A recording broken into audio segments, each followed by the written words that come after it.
Now, the BBC has questioned the controversial social media influencer Andrew Tate at his home in the Romanian capital, Bucharest. Tate is under house arrest and being investigated by Romanian prosecutors for accusations including rape, human trafficking and exploiting women, which he denies. The BBC challenged him on whether his views about women broadcast to his millions of online followers harmed young people, as many teachers and police officers claim. Well, the interview, which had no set conditions, was Tate's first since being released into house arrest from police custody last month. Lucy Williamson reports now from Bucharest. We are doing an interview with you because you're facing some very serious allegations. Correct. Rape, human trafficking. Yep. And also because there's a great deal of concern about the things you say and the impact that they have on young people, on women. I don't think the concern's about the things I say. I think the concern is for the level of influence I have and the reach I have. Let's start with the allegations. Have you raped anybody? Absolutely not. Have you trafficked anybody? Absolutely not. Exploited any women for money? Absolutely not. But you have admitted using emotional manipulation to get women to work in the webcam industry for you. No. We have an open criminal investigation. I am absolutely and utterly sure I'll be found innocent. I know the case better than you. I know it intimately and you don't. I have seen all the criminal files and the evidence against me and you haven't. I know the truth of what happened and you don't. And I'm telling you absolutely and utterly, I've never hurt anybody, that the case that's been put against me is completely and utterly fabricated, and I'm never going to be found guilty of anything. And it's very difficult for me to answer your in-depth questions because we're sitting here inside of the territory of Romania. I'm beholden to the Romanian legal system, and I'm not going to incriminate myself. Let me read you then what you have said about what you have done. Sure.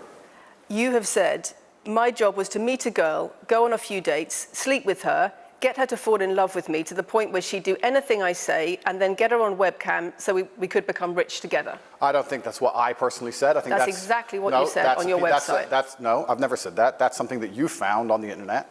Doesn't mean I've said it. In your words. And again, once again, if any female on the planet has a problem with me, I strongly recommend her to go to the police and try and pursue me for criminal charges. I'm actually such a nice person that I've never had anyone come at me. The BBC has spoken to somebody since your arrest who says exactly those things, that with you it's all manipulation, there's an ulterior motive to everything you do. Is this Sophie? Oh, it's Sophie, the fake name, no face, no one, I was so intent on wanting to please him and wanting him to be happy that I was just kind of, yeah, okay, do whatever you want. And what is she accused? Has she accused me of a crime, this imaginary Sophie? She's making the point that there is Has she accused me of a crime? Emotional or psychological manipulation. I've asked you a question and I've allowed you into my house. I'm asking you a question. Correct, but you're not the boss here because I've allowed you into my house. I'm asking you the questions. Correctly, and I'm telling you. You get to decide the answers. No, we're equal here. I've allowed you into my house. You don't come here with a position of authority. I'm doing you the favor as legacy media, giving you relevance by speaking to you. And I'm telling you now, this Sophie, which the BBC has invented, which there's no face of, nobody knows who she is. The BBC did not invent her. Of course not. And because you never invent anything. And she's not filed criminal charges against me. What are we talking about here? What is she saying? We're talking about emotional manipulation into the sex industry for your financial gain. Absolute garbage. I'm describing women who are going to court to accuse you of rape and human trafficking. Sophie hasn't gone to court. Sophie doesn't exist. I'm describing women who have spoken to the BBC at length. Sophie doesn't exist. And other media organisations about what they say is emotional manipulation and coercion. And I'm quoting back to you your own words where you describe They're not my words. Coercion and emotional manipulation. They're words you found on the internet, and Sophie doesn't exist. On your website, so let's move on to the next subject. In your voice. Move on to the next subject. No, I think I'll stick on this one for a minute. So there's other places in that same website where you say you get girls to fall in love with you and they do it because they love you, because they want to do what you say. Convincing women to take part in some kind of business arrangement doesn't work long term because they're emotional. You've got to get them to fall in love with you. That's coercion, that's emotional manipulation, that's abuse. What you've found are clips from the internet, some text from the internet, and you're going to sit here and tell me that that's the reason I should be Your website, your words. It's not my website. Yes, it is. No, it's not. Check my website. Next. It's the website you've taken down, and I wonder why those comments have been taken down. No website's been taken down. My website is the same, and it's been the same for a very long time. You are accusing me, I'm guessing, what you're trying to say is you're accusing me, and you're trying to say that I'm guilty of the things I'm accused of, and that I'm emotionally manipulating people. I'm saying that you have said you emotionally manipulated people here for your own financial gain. No, absolutely not. It's not only about the criminal allegations. It's a much bigger issue.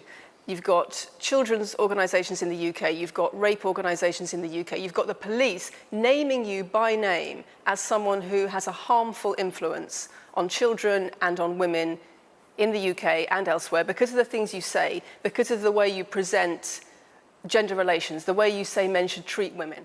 That's very upsetting. And the reason that's very upsetting is because I know that's not true. I'm genuinely a good person. I believe my impact on the world is positive. The reason we're asking you about these comments is because we've got the chief executive of Rape Crisis naming you individually as spreading a dangerous ideology of misogynistic rape culture. Absolute. It's the comments you make that are leading people to say things like this. Absolute garbage. National organisations who are saying that are blaming you for increasing levels of misogyny. Schools that are saying they are having increased incidents of girls being attacked, of female teachers being harassed. If that was by true, pupils because of you and your teaching and your influence. That's absolute garbage. I have never, ever encouraged a student to attack a teacher, male or female, ever. I preach hard work, discipline. I'm an athlete. I preach anti-drug. I preach religion. I preach no alcohol. I preach no knife crime. Every single problem with modern society, I'm against. But I'm teaching young men to be disciplined, to be diligent, to listen, to train, to work hard, to be exactly like me. And I'm saying that if men grew up like me, which are hardworking and diligent and some emotional control and stoic, we're going to have a better society, not a worse society. To sit here and say that schools in England, which is a failing nation, which has knife crime going through the roof, violence going through the roof, men's mental health going through the roof, and they're going to all blame me because I appeared on the internet 1 year ago. You sell an image of success. Disingenuous. It's disingenuous. You sell an image of financial success with a Bugatti and a cigar, but it comes with a side order of misogyny. How does having a Bugatti and a cigar come with misogyny?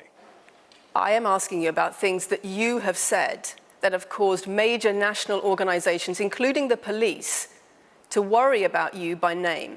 That's what I'm asking you about. It's not what I said. It's about what you have said that has caused such concern in the UK. And I want to put it to you that you don't really care about the harm it causes. That's not true. Because that's not true. Making controversial statements like this online has made you a lot of money. Okay, so first thing, I genuinely am a force for good in the world. You may not understand that yet, but you will eventually. And I genuinely believe I'm acting under the instruction of God to do good things, and I want to make the world a better place. I genuinely believe my legacy is a good legacy, and I believe that eventually, when the legacy media catches up, they're going to understand I'm a good, positive influence. I'm not interested in damaging the world for money, because if I was interested in damaging the world for money, I could have sold drugs, or I could make rap music and encourage everyone to stab each other like all the drill artists do. Or you could make controversial statements online that attract a lot of followers who you then direct to your website where they pay to learn how to be like you. I mean, I could make jokes online. Who doesn't? I mean, I could make a joke online. Are you saying that all the controversial things you've said are jokes? No, I'm saying that these organizations and the BBC who are going to sit here and pretend that I am the face of damaging the youth is absolutely garbage. It's completely disingenuous. It makes you money. And the reason, in fact, I've seen thousands and thousands of comments and have endless emails from women praising the fact that their sons are listening to me. Does it not worry you? The things I'm saying, does it not worry you? It would worry. Are you not concerned about your influence? It would worry me if I was genuinely damaging the world. But for you to sit here and say, Andrew, you've become the most Googled man in the world, you have billions of views, and one woman, is now saying that her husband is not the same man she wants him to be, when thousands and thousands of people are saying the opposite, well, then I would say I've presented you with case after case after case, with quote after quote after quote of people who are genuinely concerned about the impact you're having, and you brush it off as if it's nothing. No, what you have done is come here with an agenda. You've come here with loaded questions. You've come here with things taken out of context. You come here with things that you don't understand are satirical. And then you're going to also sit and say that one woman said that her boyfriend changed when he watched one of your videos. And then I don't know what you expect me to say to that. Sarcastic and jokes. No, that's how you explain the comments you make. For you to sit down. Would you like to apologize for any of them? For you to sit down, for you to sit down, it's fine. No, it's fine. It's easy. For you to sit down and say that one woman said that her boyfriend watched an Andrew Tate video and now he won't do the dishes. Schools. Or whatever your argument is. Police. And that I'm somehow the worst, most dangerous man in the world because I have a car. Is just disingenuous. If you actually watch the things I say, if you actually watch my comments about women, I've done long podcasts for hours long about females, talking about protecting for them, providing for them, how I believe a woman should be treated in a relationship. I've done all of this. Andrew Tate talking there to Lucy Williamson. Well, let's go straight to the newsroom, go straight to our education editor, Branwen Jeffries, who's there for us. And Branwen, I know that over the last recent while you've been talking to so many teachers about Andrew Tate. How concerned are they about the stuff he pumps out? Matthew teachers have spoken very vividly of how they are deeply worried about how the language, the attitudes, the behaviours that Andrew Tate models in his content are having a far-reaching influence on boys as young as 10 and 11 and certainly older teenagers.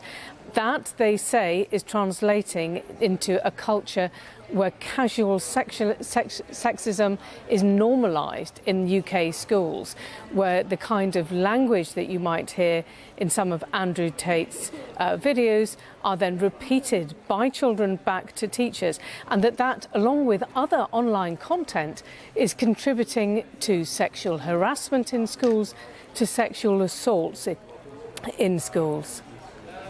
In terms of what we were just listening to and what you've just said about concern from teachers, how are they actually combating all of that? And in terms of conversations you have with pupils, what sort of proportion roughly know about this sort of content, view this sort of content, are potentially influenced by this sort of content?